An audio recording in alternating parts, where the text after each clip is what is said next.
संसाद्य गत्या सहते न याति विज्ञान तत्वं गुण सन्निरोधम भूत सूक्ष्मे इंद्रिय सन्निकर्षं मनोमयं देवमयं विकार्यं संसाद्य गत्या सहते न याति विज्ञान तत्वं गुण सन्निरोधम विज्ञान तत्वं गुण सन्निरोधम। हरे कृष्णा। हरे कृष्णा प्रभु जी। साभूत सूक्ष्मे इंद्रिया सन्निकर्षम मनोमयं देवमयं विकार्यं संसागत्या सातेन याति विज्ञान तत्वं गुणसन्निरोधम। और कोई बात? हरे कृष्ण प्रभु। सर्वभूत सूक्ष्मे इंद्रियाणि सन्निकर्षं मनोमयं देवमयं विकारयं संसादगत्या सहतेन याति विज्ञान तत्वं गुण सन्निरोधम।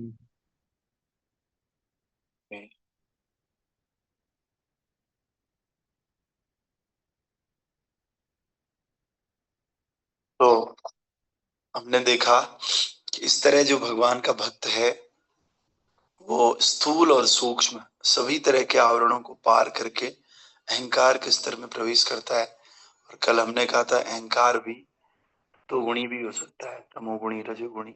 सतोगुण के लेवल पर भी अहंकार रहता है और इस अहंकार को हमने क्रॉस करके फिर शुद्ध सतोगुण के ऊपर स्थापित होना है। तो कल हम बता रहे थे कि किस तरह से 3 प्रकार का जप है ना, एक अपराध वाला, एक नामाभास और एक शुद्ध जप, है ना। तो हमने कहा था अगर कोई नामाभास भी करता है और नामाभास और अपराध जप के बीच का भी कोई जप करता है तो उसकी मुक्ति निश्चित रूप से होती है। तात्पर्य बाह्य अर्चनीय बंधनीय प्रातः स्मरणीय जगत गुरु श्री प्रभुपाद जी दृष्ट प्रभुपाद की जय। तो कल हमने लास्ट ये पढ़ा था, प्रभुपाद बता रहे थे निरपराध अवस्था प्राप्त करने के लिए उसे निम्नलिखित प्रकार से सतर्क रहना होगा। तो किस प्रकार से सतर्क रहना है तो आज के श्लोक में अभी इसके आगे बात बता रहे हैं। जब हम श्रवण तथा कीर्तन की बात करते हैं तो हमारा अभिप्राय केवल भगवान के राम कृष्ण के नामों के कीर्तन तथा श्रवण या 16 नामों हरे कृष्ण कृष्ण कृष्ण हरे हरे हरे राम राम राम हरे हरे का क्रमबद्ध कीर्तन से नहीं होता, अपितु भक्तों की संगति में रह करके श्रीमद् भगवत गीता को और श्रीमद् भागवतम को पढ़ना और सुनना भी इसमें सम्मिलित रहता है। प्रभुपाद क्लियर कर रहे हैं। प्रभुपाद कह रहे हैं कि श्रवण और कीर्तन का मतलब ये नहीं है केवल जब कोई आप करे, ये कहने का मतलब है जब आप भागवतम पढ़ते हैं, भगवत गीता पढ़ते हैं, भक्तों की संगति में, अकेले नहीं बोला, तो इसको भी हम लोग सुनना बोलते हैं, इसको भी श्रवण कीर्तन बोलते हैं। अभी भी हम लोग श्रवण और कीर्तन कर रहे हैं। तो भक्ति योग के प्रारंभिक अभ्यास से हृदय में पहले बोया हुआ बीज अंकुरित हो उठेगा और जैसा कि ऊपर उल्लेख हो चुका है, नियमित सिंचाई करने से भक्ति योग की लता और बढ़ने लग जाएगी और सुव्यवस्थित रूप से पालन पोषण करने से ये लता इस सीमा तक बढ़ जाएगी कि ब्रह्मांड के आवरणों को भेद करके, जैसा कि हमने पिछले श्लोकों में सुना है, तेजोमय आकाश या ब्रह्म ज्योति तक पहुंच जाएगी। तो अभी तो हमें बीज मिला है भक्ति का कहीं ना कहीं से, वो बीज को हमने सींचना है, सिंचाई करके उसको बड़ा पौधा बनाना है और वो पौधा इतना बड़ा हो जाए कि वो छेद करके ब्रह्मांड के ऊपर के लोगों तक पहुंच गया और वहां ब्रह्म ज्योति तक पहुंचे और आगे बढ़ते बढ़ते बढ़ते जाकर के आध्यात्मिक आकाश तक पहुंच जाए, स्पिरिचुअल अबोध तक, जहां बैकुंठ लोक कहलाने वाले असंख्य आध्यात्मिक ग्रह हैं।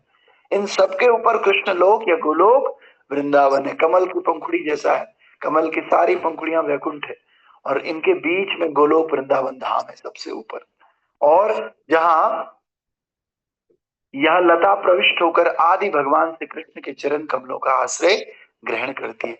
तो इस लता को बढ़ते चले जाना है, बढ़ते चले जाना है, लास्ट में कहाँ पहुंचना है? कृष्ण के चरणों में पहुंचना है। इतनी बड़ी हमें इस लता को बनाना है और जब मनुष्य गोलोक वृंदावन स्थित भगवान के चरण कमलों तक पहुंच जाता है तब श्रवण तथा वाचन की सिंचन विधि तथा पवित्र नाम की कीर्तन विधि फलीभूत होती है और भगवत प्रेम रूपी जो फल लगते हैं वे भक्तों द्वारा व्यावहारिक रूप से आस्वाद्य होते हैं, भले ही वे इस लोक में रह रहे होते हों। जब ये बेल वहां तक पहुंच जाएगी ना तो हमें फिर इसका फल मिलेगा। कह रहे हैं भले हम यहीं पर क्यों ना रह रहा हूं लेकिन फिर भी हमें उसका फल मिलेगा। तो हम सबका एक ही उद्देश्य है, अपनी भक्ति का जो पौधा है, प्लांट, प्लांट को हमें भगवान के चरणों तक लेकर के जाना है। और ऐसा कैसे होगा? जब प्लांट को आप खाद देते हो, उसको पानी देते रहते हो, बार बार उसकी सिंचाई करते हो, उसमें जो वीड्स आते हैं उन वीड्स को हटा देते हो, बार बार उसकी गुड़ाई करते हो, तब जाकर के वो पौधा खिलता है और ऊपर तक पहुंचता है। जैसे आपने देखा होगा घरों में कद्दू की बेल जाती है, ककड़ी की बेल जाती है, ऊपर छतों तक जाती है और बहुत लंबी लंबी जाती है और उस पे कद्दू लगते हैं। तो हमें उसको सींचना पड़ता है, हमें उसके आसपास एक सपोर्ट देना पड़ता है। तो ये सपोर्ट देना, सींचना और उसके आसपास जो गंदे गंदे प्लांट्स हैं जो कि जहर की तरह काम कर रहे हैं उनको हटाना होता है। इसी प्रकार भक्ति में भी ऐसे ही, भक्ति में आपको नेगेटिव लोगों से दूर रहना है, अपराध करने वाले लोगों से दूर रहना है, खुद भी अपराध नहीं करना है। और सींचना कैसे है उसको? खाद पानी क्या है उसकी? आपको श्रवण करते रहना है, कीर्तन करते रहना है, भक्तों का संग करते रहना है, इससे वो बेल और ज्यादा बढ़ेगी और एक समय ऐसा आएगा वो बेल भगवान के धाम तक पहुंचेगी। फिर जिस दिन वो पहुंचेगी धाम तक, हमारा कनेक्शन ठाकुर जी के चरणों से रहेगा और फिर हम यहाँ रहते हुए भी ठाकुर जी के एसोसिएशन का लाभ ले सकेंगे। तो इस प्रकार से कह रहे हैं कि भले ही भगवत प्रेम रूपी पक्व फल का आस्वादन वे ही भक्त कर पाते हैं जो निरंतर सिंचन कार्य में लगे रहते हैं, जैसा कि पहले भी कहा जा चुका है। लेकिन भगवत प्रेम का आस्वादन किस व्यक्ति को होगा? जो लगातार इसको सींचता रहेगा। सींचना कैसे है? दो ही चीजें, श्रवण कीर्तन। और ये श्रवण कीर्तन किसके साथ? प्रभुपाद बता रहे हैं, भक्तों के साथ। बस तीसरी कोई खाद पानी है ही नहीं। और फिर कह रहे हैं जो, लेकिन इस काम में लीन भक्त को सदैव सचेष्ट रहना चाहिए, सतर्क रहना चाहिए, जिससे कि वो लता जो इतनी बड़ी हुई है वो छिन्न भिन्न न हो जाए। अतः उसे निम्नलिखित बातों का ध्यान रखना होगा। कभी कभी क्या होती है, लता बहुत बड़ी हो जाती है, लेकिन अपने घर में हमने किसी एक व्यक्ति को बुलाया और वो व्यक्ति जो है गंदी सोच वाला था और बहुत पागल आदमी था। उस पागल आदमी ने चाकू लिया और उसको काट दिया नीचे से। तो बताइए, अच्छी खासी बेल भी खराब हो सकती है। हो सकता है आपकी भक्ति की बेल बहुत ऊपर तक पहुंच गई हो, लेकिन अगर आपने कुछ बातों का ध्यान नहीं रखा तो वो बेल वहां से भी कमजोर पड़ सकती है। What are those points? तो प्रभुपाद एक एक करके बता रहे हैं। आइए इन पॉइंट्स को समझते हैं। प्रभुपाद जी 8 पॉइंट्स बता रहे हैं, 8 थिंग्स अबाउट द भक्ति लता, कैसे और पुष्ट होगी और कैसे भक्ति लता खत्म नहीं होगी। तो आइए, प्रभुपाद पहली चीज बता रहे हैं, शुद्ध भक्त के चरणों पर किए गए अपराध की तुलना उस प्रमत्त हाथी से की जाती है जो अत्यंत सुंदर उद्यान में घुस जाने पर उसे विनष्ट कर देता है। कभी भी ध्यान रखिए, कुछ भी हो जाए, शुद्ध भक्त के चरणों में अपराध नहीं करना है। जिसको, जो भी शुद्ध भक्त है, भक्ति करते हैं भगवान की, उनके चरणों में अपराध अगर किया तो अच्छा खासा जो बगीचा है वो पागल हाथी आकर के उसको तोड़ देता है ना, तो उस प्रकार से हमारी भक्ति भी तहस नहस हो जाएगी। दूसरी बात, मनुष्य को चाहिए कि शुद्ध भक्तों के चरणों पर ऐसे अपराध ना करने हेतु अपने आप को सावधान रखे, जिस प्रकार मनुष्य एक लता की रक्षा चारों ओर बाढ़ बनाकर करता है। तो आपने भी बाढ़ बनानी है, भक्तों के चरणों में बिल्कुल अपराध नहीं होना चाहिए। इस बात की पक्की आपको गारंटी होनी चाहिए, आपकी भक्ति सुरक्षित है। तीसरा, ऐसा हो सकता है कि सिंचाई के कारण कुछ खरपतवार भी उगाए, अतः अब ऐसे खरपतवार को समूल नष्ट कर दिया जाए, तब तक मुख्य लता, ये भक्ति योग की लता की वृद्धि अवरुद्ध हो सकती है। और जब हम सिंचाई करते हैं ना, तो मेन प्लांट के साथ आसपास और प्लांट भी उग जाते हैं जो कि उस प्लांट के लिए अच्छे नहीं। सारे न्यूट्रिशन तो वो आसपास वाले प्लांट ले लेंगे, मेन प्लांट तो बढ़ेगा ही नहीं। इसीलिए हमको क्या करना है, हमको ये नहीं कहना अरे यार हम इनको क्यों उखाड़े, उनको तुरंत बिना सोचे उखाड़ देना है, तभी मेन प्लांट को ग्रो होगा, वृद्धि होगी। इसी प्रकार से हम लोगों को खरपतवार बोलते हैं, उसको वीड्स अंग्रेजी में, हिंदी में बोलते हैं खरपतवार। तो गांव में आजकल आप जाओगे तो धान के खेत हो रहे, तो धान को बचाने के लिए सब लोग कुदाल लेकर के जाते हैं और उस खरपतवार को निकाल फेंकते हैं। दिन में 2-2 3-3 बजे तक लोग खेतों में रहते हैं धूप में, और उस खरपतवार को निकाल देते हैं। ऐसे ही हमें भी अपने भक्ति में जो खरपतवार है ना, इसको हटाना है। प्रभुपाद जी अगले सेंटेंस में कह रहे हैं, ये वास्तव में ये खरपतवार है क्या? खरपतवार है भौतिक भोग, आत्मा को ब्रह्म में पृथक अस्तित्व में लीन करना, धर्म, अर्थ, काम और मोक्ष के क्षेत्र में अनेक सांसारिक इच्छाएं, भोग करना, गंदी आदतें, विषय वस्तु को बार बार चिंतन करना, ये सब क्या है? बिना बात की इच्छाएं, गलत गलत इच्छाएं हमारे मन में होना। इन इच्छाओं को जब तक खत्म नहीं किया, ये इच्छाएं इस बेल को बढ़ने नहीं देंगी। इसीलिए इन इच्छाओं को भी खरपतवार की तरह हटा देना है। अन्य खरपतवार क्या है? शास्त्रों के नियमों का उल्लंघन करना, शास्त्र विरुद्ध बात करना, वृथा की व्यस्तताएं, मतलब कोई काम धंधा नहीं है फिर भी प्रभु जी बिजी है, माता जी बिजी है। किस में बिजी है? फालतू के मटेरियल वर्क्स में। तो जिन काम का बहुत ज्यादा प्रयोग नहीं है उन कामों में बिजी नहीं, मोबाइल में बिजी है, मोबाइल में रील्स देखने में बिजी है। यार अभी तो 1 घंटा मिला है, मुझे चैन से रहने दो ना, रील देखने दो ना मुझे फालतू में। तो कह रहे ये किसका काम कर रहा है? खरपतवार का काम कर रहा है। पशुवध तो हम लोग करते ही नहीं है वैसे भी। और भौतिक लाभ, प्रतिष्ठा एवं सम्मान की लालसा, ये भी खरपतवार है।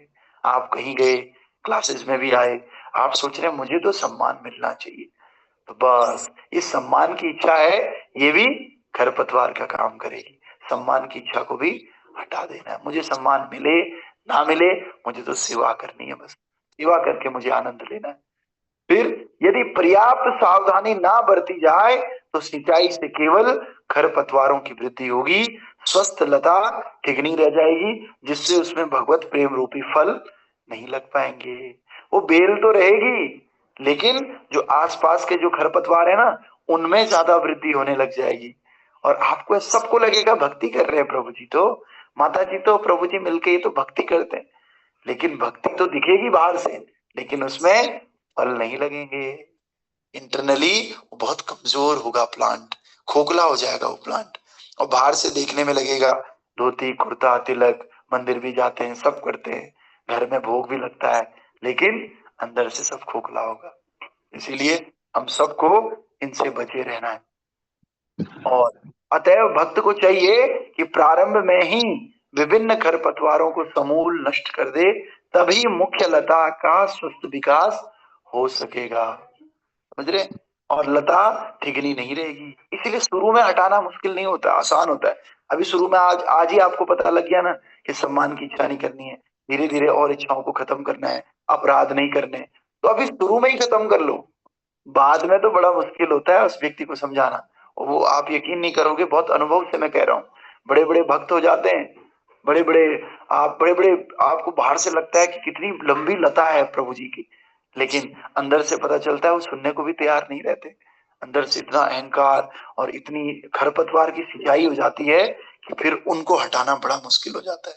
तो इसलिए आप सबको और मुझे भी, हमको अभी शुरू में ही इन चीजों को हटा देना है। बस भगवान का भजन करना है, ध्यान रखना है कोई वैष्णव अपराध ना हो जाए। एक वो गाना है ना, बुरा किसी का कर न सको तो, अच्छा उल्टा बोल रहा हूं मैं तो, भला किसी का कर न सको तो बुरा किसी का मत करना, फूल नहीं बन सकते हो तुम कांटे बनकर मत रहना।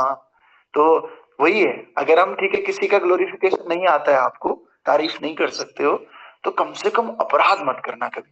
तारीफ नहीं की तो कोई बात नहीं, चलेगा, नहीं की ना चुप है आप, कोई बात नहीं, अपनी माला कर रहे हो, लेकिन अपराध मत करना। किसी भक्त को देख के आपको ऐसा लगता है ठीक है ये इस लायक नहीं है कि इसकी तारीफ की जाए, तो फिर उसकी बुराई भी मत करो।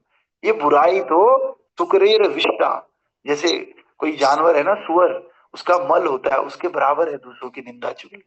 निंदा चुगली करनी ही नहीं है किसी भी तरह से।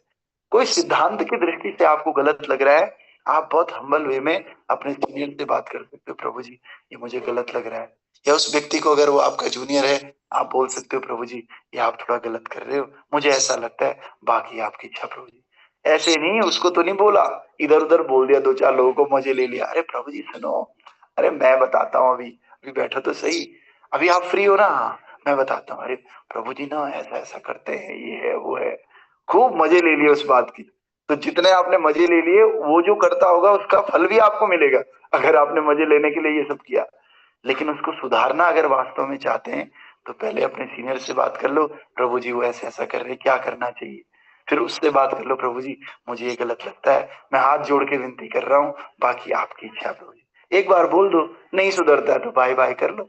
लेकिन किसी भी तरह से किसी भी भक्त के चरणों में अपराध ना हो जाए।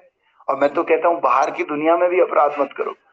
बाहर की दुनिया को वाले को अपराध तो नहीं बोलेंगे, लेकिन बाहर वालों की भी निंदा चुगली नहीं करनी बस। और ऐसा करने पर भक्त को भगवत प्रेम रूपी फल चखने को मिलता है और वो अपने इसी जीवन में भगवान श्री कृष्ण के साथ रह सकता है तथा पग पग पर भगवान का दर्शन कर सकता है। कोई पूछता है भगवान का दर्शन कैसे किया जा सकता है? प्रभु जी अपराधों से रहित होकर के आप भगवान का दर्शन कर सकते हैं। बस भगवान को जो भक्ति है उसमें खाद पानी देते रहो, नियमों का पालन करते रहो, फालतू की चीजों में इधर उधर मत पड़ो, आप भगवान का दर्शन कर लोगे। श्रवण कीर्तन करो, भक्तों की संगति में करो, सम्मान की इच्छा ना करो। सम्मान प्रतिष्ठा की इच्छा है ना, तो भक्ति विनोद ठाकुर कहते हैं ये मान प्रतिष्ठा की इच्छा है ना, इस सुअर का मल की तरह। कोई अगर किसी को प्रतिष्ठा मिलती है ना तो क्या मिला उसे? उसे सुअर का मल मिला। सोचो कितनी बंदी गंदी बात। तो इससे क्या होगा? उसकी भक्ति में वृद्धि होगी या कम होगा? भक्ति तो कम हो जाएगी, है ना। इसलिए ये सब नहीं करना है। और आगे प्रभुपाद जी कह रहे हैं जीवन की सर्वोच्च पूर्णता है भगवान की सतत संगति में जीवन का सुख निरंतर भोगना। और जिसने इसका स्वाद चख लिया वो किसी और तरीके से भौतिक जगत के किसी क्षणिक भोग की कामना नहीं करता है। भक्तों यकीन मानिए भगवान की जो भक्ति है ना, और भगवान का जो टेस्ट है, भक्ति का टेस्ट, ये इतना मजेदार है, इतनी हैप्पीनेस इसमें मिलती है भगवान की भक्ति में कि आप इमेजिन नहीं, कोई भौतिक व्यक्ति, कोई व्यक्ति जिसने नहीं चखा वो इमेजिन ही नहीं कर सकता है, इस बात को कल्पना ही नहीं कर सकता है। इतना भगवान की भक्ति में रस है। तो इस रस का एक बार किसी ने चख लिया ना, उसको बोलने की जरूरत ही नहीं पड़ेगी कि आप इधर उधर मत फंसो, भगवान की भक्ति में आ जाओ। इसलिए हम सबको थोड़ा सा अपराध रहित हो जाओ, थोड़ा सा अच्छा जप करो, भक्तों की संगति करो, अच्छी हियरिंग करो, उसके बाद देखना आपको इसका टेस्ट मिलेगा। और जिस दिन टेस्ट मिलेगा आप चाह करके भी भगवान की भक्ति नहीं छोड़ पाओगे। ठीक है, तो इसीलिए मौका है सुनहरा, हम करेंगे, अपराधों से शून्य हो जाएंगे और तब भक्ति करेंगे। अपराध शून्य होइले कृष्ण नाम, अपराध शून्य होइले कृष्ण नाम, कृष्ण माता कृष्ण पिता कृष्ण धन प्राण, कृष्ण संसार करो छाड़ी अनाचार, कृष्ण माता कृष्ण पिता कृष्ण धन प्राण, नदिया गोद्रु में नित्यानंद महाजान, पाटी अच्छे नाम हट जीवेर कारण, सदवांजन है सदवांजन, सदवांजन है सदवांजन, नदिया गोद्रु में नित्यानंद महाजन। अपराध शून्य होकर के आप भगवान का नाम लेना शुरू तो करो। कृष्ण रे संसार करो छाड़ी अनाचार, आपने बस अनाचार को छोड़ देना है, गंदी आदतों को छोड़ देना है, शास्त्रों के विरुद्ध जो भी काम है उसको छोड़ देना है। कोई बोलेगा प्रभु जी मैं छोड़ना तो चाहता हूँ लेकिन अब आदत पड़ गई है, आप छोड़ने की इच्छा कर लो, वो इच्छा भी छोड़ने के बराबर ही है। जेन्युइनली हृदय से इच्छा करो। मान लिया कोई सिगरेट पीता है, इतनी जल्दी तो आदत छूटती नहीं है, तो आप बोलोगे प्रभु जी नहीं छूट पा रही, मैं क्या करूं? कुछ नहीं करना है, वो छोड़ने की इच्छा कर लेनी है बस कि प्रभु जी मैं रियल में छोड़ना चाहता हूँ। और इच्छा के साथ साथ थोड़े थोड़े प्रयास करने हैं। तो 1 साल 2 साल 3 साल के अंदर अगर आपने लगातार प्रयास किया, कोई भी बीमारी इस संसार में ऐसी नहीं है जो 3 साल में खत्म ना हो। 3 साल में कोई भी दोष खत्म हो जाता है, बशर्ते हमें क्या करना होता है, हमें थोड़ी सी प्रैक्टिस करनी होती है, थोड़ी भक्ति करनी होती है, थोड़ा सा इच्छा करनी होती है। तो आप इच्छा कीजिए और अनाचार को छोड़ने की इच्छा कीजिए, भक्तों का संग कीजिए और अपराध शून्य होकर के नाम जप कीजिए और कृष्ण का संसार कीजिए, सब कुछ ठाकुर जी को समझिए, बस फिर देखिए धीरे धीरे कितना आनंद जीवन में आ जाए। ठीक है, तो ग्रंथराज श्रीमद् भागवत महापुराण की जय, श्रील प्रभुपाद गुरु महाराज की जय, अनंत कोटि वैष्णव वृंद की जय, नमाचार्य श्रील हरिदास ठाकुर की जय, निताई गौर हरि प्रेमानंदे, हरि हरि बोल। तो